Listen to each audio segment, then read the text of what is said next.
आप देख रहे हैं देश लाइव, देश की आवाज।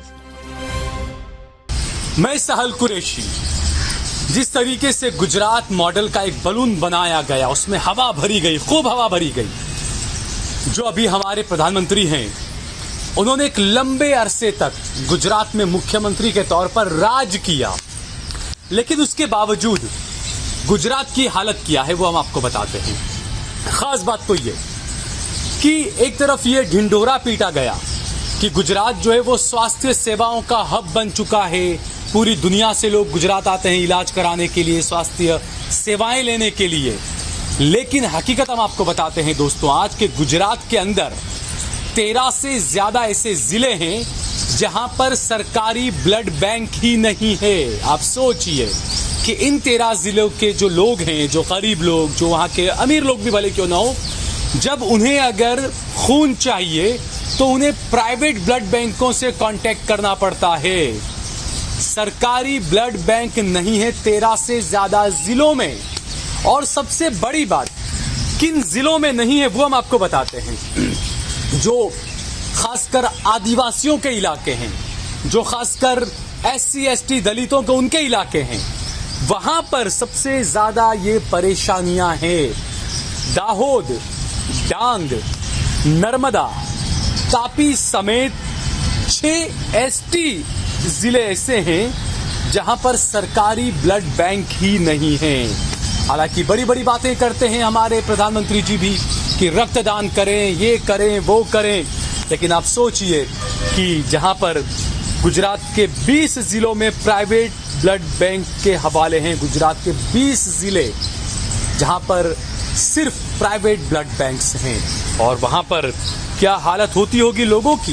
क्योंकि एक तरफ आप बात करते हैं मेडिकल टूरिज्म की, आप कहते हैं कि मेडिकल टूरिज्म बहुत है हमारे गुजरात में, गुजरात मॉडल है, गुजरात को मॉडल बनाकर पूरी दुनिया में पेश किया गया।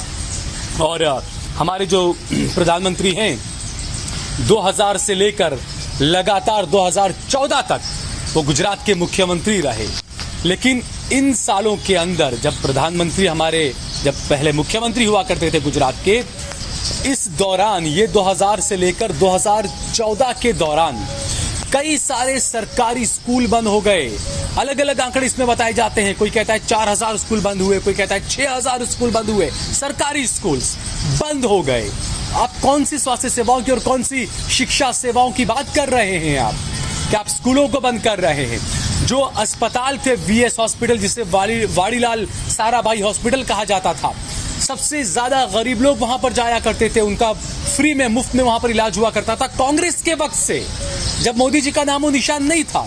लेकिन मोदी जी आए और उसके बाद में विकास के नाम पर उस VS हॉस्पिटल को भी बंद कर दिया गया। उसकी जगह पर पटेलों का वोट लेने के लिए SVP हॉस्पिटल बनाया गया, और उस SVP हॉस्पिटल से पटेलों का वोट तो मिल गया बीजेपी को, लेकिन गरीब जो है वो और ज्यादा परेशान हो गया स्वास्थ्य सेवाओं को लेकर। जब VS हॉस्पिटल में कोई गरीब जाता है तो उसको वहां एडमिशन या कुछ है ही नहीं, सारा बंद कर दिया है, तो उसको मजबूरी में SVP में भेजा जाता है। और वो SVP में ये कहा जाता है कि पहले 5000 रुपए टेबल पर रखो, उसके बाद हम आपके पेशेंट को अंदर लेंगे। तो यह हाल है गरीबों का, यह हाल है स्वास्थ्य सेवाओं का गुजरात में। तो आप कौन से मेडिकल टूरिज्म की बात करते हैं? कौन सी स्वास्थ्य सेवाओं की बात करते हैं? क्या सिर्फ सड़कें बना देना विकास हो गया? क्या सिर्फ फ्लाईओवर्स बना देना विकास हो गया? स्कूलें बंद पड़ी है, स्कूलें, टीचर्स नहीं है कई स्कूलों के अंदर। एक और डेटा इसी के अंदर हमारे पास में है कि जो इंजीनियरिंग जो कॉलेजेस है, उसमें पूरे गुजरात में 800 से ज्यादा पद अभी खाली हैं। इंजीनियरिंग कॉलेज, आप कौन से गुजरात मॉडल की बात करते हैं? मॉडल वो होता है जहां की पढ़ाई नंबर 1 हो, मॉडल वो होता है जहां की शिक्षा के साथ में स्वास्थ्य सुविधाएं नंबर 1 हो, वो होता है मॉडल। ये मॉडल होता है क्या कि जहां पर बात बात में हिंदू मुसलमान के दंगे हो जाएं, जहां पर डिस्क्रिमिनेशन किया जाए कि हिंदू मुसलमान का मकान नहीं खरीद सकता, मुसलमान हिंदू का मकान नहीं खरीद सकता? क्या ये विकास है आपका? ये गुजरात मॉडल है आपका? इंजीनियरिंग कॉलेजों के अंदर 807 पद खाली पड़े हैं, वहां की भर्ती नहीं हो रही है। क्या वजह, क्यों नहीं हो रही है वहां की भर्ती? कई कॉलेजेस ऐसे भी हैं इंजीनियरिंग के, मुझे कॉल करते हैं उनके माता पिता, बच्चों के माता पिता, और कहते हैं कि हमारे बच्चों को हर दूसरे दिन या हर 15 दिन में मैसेज आ जाता है, भाई इसको आपकी कॉलेज बंद है, अभी कॉलेज नहीं आना है आपको। कई सारे 2 साल निकल गए, 3 साल निकल गए, ना उनके सेमेस्टर कंप्लीट हुए, ना उनके रिजल्ट का कोई ठिकाना, ना उनके इम्तिहान का कोई ठिकाना। ये तमाम बच्चों का फ्यूचर भी अधर में लटका हुआ है। कई बच्चे जो हैं वो आवाज उठाना नहीं चाहते हैं, उनको डर है अपने फ्यूचर का, लेकिन वो डर रहे हैं कि अगर हम आवाज उठाएंगे तो हमारे भविष्य के साथ में खिलवाड़ कर देगी ये सरकार और ये कॉलेजेस। तो ये सरकारी कॉलेजेस के हाल ही ये। तो क्या एक प्राइवेटाइजेशन की तरफ ले जाने के लिए जानबूझकर सरकारी कॉलेजों का, स्कूलों का सत्यानाश किया जा रहा है?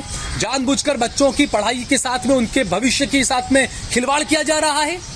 ये कई सवाल उठ रहे हैं दोस्तों। और जैसे मैंने मौजूदा बताया कि कई ऐसी, जैसे दाहोद, डांग, नर्मदा, तापी और कई ऐसे 16 से ज्यादा ऐसे जिले हैं, 13 से ज्यादा जिले हैं जहां पर सरकारी ब्लड बैंक ही नहीं है। और ये जो डाटा जो दे रहा हूं मैं कि गुजरात के 13 जिलों से ज्यादा ऐसे जिले हैं जहां पर सरकारी ब्लड बैंक्स नहीं है, ये कोई मेरा डाटा नहीं है, ये सरकार का डाटा है।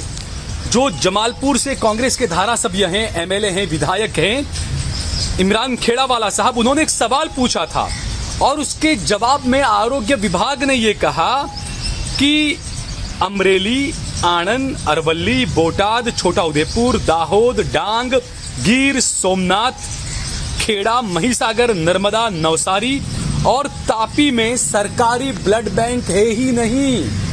एक विधायक ने सवाल किया और उसके जवाब में यह बात आई है दोस्तों। आप कौन से गुजरात मॉडल की बात कर रहे हैं मोदी जी, जहां पर 1 साल के अंदर 6 से ज्यादा ब्रिज गिर गए, जहां पर चंद सालों के पहले एक ब्रिज बना आपके अहमदाबाद शहर के अंदर, आईआईटी रुड़की और कहीं के इंजीनियर्स वगैरह आए, वहां की एक टीम आई, उसने जांच की और कहा कि यह ब्रिज चलने के लायक ही नहीं, इस ब्रिज को गिरा देना पड़ेगा और दोबारा ब्रिज बनाना पड़ेगा। यह आपका गुजरात मॉडल है। 44 करोड़ रुपए के खर्च से 2-3 साल पहले यह ब्रिज बना था और अब रिपोर्ट आ रही है कि इस ब्रिज को तोड़ देना पड़ेगा, यह ब्रिज पर गाड़ी चलने के लायक ही नहीं है, यह ब्रिज कभी भी गिर सकता है। पिछले 2 साल से लगातार उस ब्रिज की मरम्मत की जा रही है और हैरानी की बात तो यह है कि इसके बावजूद इतना बड़ा ये ब्रिज का घोटाला ही कहेंगे आप कि इतना कितना खस्ता सब इसने इस्तेमाल किया, बिल्कुल तकलादी घटिया किस्म का सब इसमें इस्तेमाल किया कि 2-3 साल के अंदर ब्रिज की यह हालत हो गई। और उसके बावजूद भी अहमदाबाद म्युनिसिपल कॉरपोरेशन ने यह ब्रिज बनाने वाले ठेकेदार को ब्लैकलिस्ट नहीं किया। उस ठेकेदार से कहा कि आप दोबारा ब्रिज बना कर दे दो हमें। आप सोचिए, क्या ये ऊपरी लेवल से कुछ किया जाता है? क्योंकि आज एक रिपोर्ट आई कि जो साल में 2021-22 में जो चंदा मिला है, सबसे ज्यादा चंदा बीजेपी को मिला है। 1900 करोड़ रुपए का चंदा बीजेपी को मिला है दोस्तों साल 2020 और 2021 के अंदर। आप सोचिए, 1900 करोड़ रुपए का चंदा, जबकि सबसे कम चंदा कांग्रेस पार्टी है, 400 करोड़ 500 करोड़ कुछ चंदा मिला है। एनसीपी है, कुछ 70-75 करोड़ रुपए का चंदा मिला है। बीजेपी को 1900 करोड़ यानी तकरीबन 2000 करोड़ रुपए का चंदा। ये चंदा देने वाले लोग कौन हैं? ये चुनावी बॉन्ड क्यों लाए गए थे? क्या इसी तरह के ठेकेदारों को, ऐसी बड़ी बड़ी कंपनियों को बचाने के लिए ये चुनावी बॉन्ड लाए गए थे? क्या यही ठेकेदार लोग बीजेपी को फंड करते हैं? इसीलिए उनकी कंपनियों को ब्लैकलिस्ट नहीं किया जाता, इसीलिए उनको बचाया जाता है। और जब म्यूनिसिपैलिटी के कांग्रेस के नेता विपक्ष शहजाद खान वगैरह और जो काउंसिलर है कांग्रेस के, हाजी भाई वगैरह जितने भी हैं, वो सब जब जाते हैं मेयर के पास में इस बात की शिकायत को लेकर, तो मेयर साहब खामोश हो जाते हैं, मेयर साहब कुछ भी नहीं बोलते। ये है गुजरात मॉडल आपका कि ऊपरी लेवल से बचाना, इसलिए मेयर साहब कुछ बोल ही नहीं सकते। मेयर साहब भी सोचेंगे हमें रबर स्टैम्प बनाकर बैठा दिया है, हम कैसे कुछ बोले यहाँ पर, अगर हम बोलेंगे तो हम पर तो आफत आ जाएगी। तो ये कई सवाल उठ रहे हैं दोस्तों कि आखिरकार किस तरह का है गुजरात मॉडल। आए दिन गुजरात मॉडल की पोल खुल रही है, लेकिन उसके बावजूद धर्म का जहर ऐसा दिया गया कि 2022 के अंदर जो चुनाव हुए उसमें बीजेपी 150 से ज्यादा सीटें जीत कर आ गई। यह है गुजरात मॉडल, यह है आरएसएस की प्रयोगशाला, जहां पर सिर्फ धर्म के नाम पर वोट मांगा जाता है, जहां पर स्वास्थ्य सेवाएं, शिक्षा की सेवाएं ये कोई मायने नहीं रखती है, यहां पर महंगाई वगैरह कोई मायने नहीं रखती है। और इसीलिए इन मुद्दों पर बात नहीं करते। देश के गृह मंत्री जब गुजरात चुनाव में आए तो उन्होंने गुजरात चुनाव में कहा कि 2002 में हमने सबक सिखाया था। तो ये इस तरह का माहौल यहाँ का गुजरात का है दोस्तों कि यहाँ पे लोगों को नफरत का जहर ऐसा डाला गया, ऐसी जड़ी बूटी, ऐसी घुट्टी पिलाई गई नफरत के जहर की कि यहाँ की जनता को कुछ नजर ही नहीं आता। और जो कुछ आवाज उठाना चाहते भी हैं वो बेचारे डर के मारे, भय के माहौल में कुछ बोल नहीं पाते हैं। सबको डर है, हमारा मकान गिरा दिया जाएगा, हमें जॉब से निकाल दिया जाएगा, हमारा बिजनेस धंधा पानी बंद करा दिया जाएगा, हमें किसी झूठे केस में फंसा दिया जाएगा। ये तमाम चीजों का डर गुजरात की जनता को है और यही है असली गुजरात मॉडल। दोस्तों, इस वीडियो को ज्यादा से ज्यादा शेयर करें। अगर आपको ये वीडियो पसंद आई हो तो इस पर कमेंट करें, लाइक करें और अगर आपके जहन में कोई सुझाव है हमारे लिए तो हमें जरूर सुझाव भी दीजिए। और इसके अलावा देश लाइव को और सहल कुरैशी और सहल कुरैशी ऑफिशियल को आप फेसबुक पर, ट्विटर पर और इंस्टाग्राम पर जरूर फॉलो करिए।